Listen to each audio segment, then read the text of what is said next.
तीनों लोगों के सामने उसका वध करूंगा। মুক্তির আগে তুমুল আলোচনায় নীতিশ তিওয়ারির প্রায় $500 মিলিয়ন বাজেটের রামায়ণ।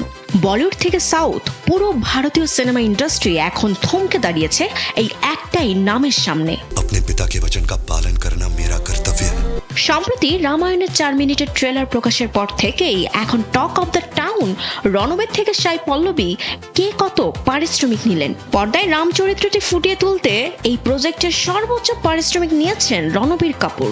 2 পর্ব মিলিয়ে তিনি একাই নিচ্ছেন 150 কোটি রুপি, অর্থাৎ পর্ব প্রতি তার পকেটে ঢুকছে 75 কোটি করে। পারিশ্রমিকের বিচারে রামের খুব কাছাকাছি অবস্থান করছেন রাবণ রূপে দক্ষিণের সুপারস্টার যশ, যিনি 2 পর্বের জন্য 100 কোটি রুপি পারিশ্রমিক নিচ্ছেন। পাশাপাশি ছবির সহ প্রযোজক হওয়ায় লভ্যাংশ থেকেও মোটা অঙ্কের টাকা পাবেন তিনি। অন্যদিকে ট্রেলারে চমৎকার অভিনয়ে নজর কাড়লেও সীতা সাই পল্লবী রণবীরের থেকে বহুগুণ কম মাত্র 12 কোটি রুপিতেই সন্তুষ্ট থেকেছেন। এছাড়া দ্বিতীয় পর্বে মহাবলী হনুমান রূপে দাপট দেখাতে যাওয়া সানি দেওল নিচ্ছেন 40 কোটি রুপি। বাকি চরিত্রগুলোর দিকে তাকালেও মিলবে পারিশ্রমিকের দারুণ চমক। লক্ষণরূপী রবি দুবে পাচ্ছেন 2 থেকে 4 কোটি এবং একসময় ছোট পর্দার রাম সেজে আলোড়ন তোলা অরুণ গোভিল এবার রাজা দশরথ হিসেবে নিচ্ছেন 2.5 কোটি রুপি।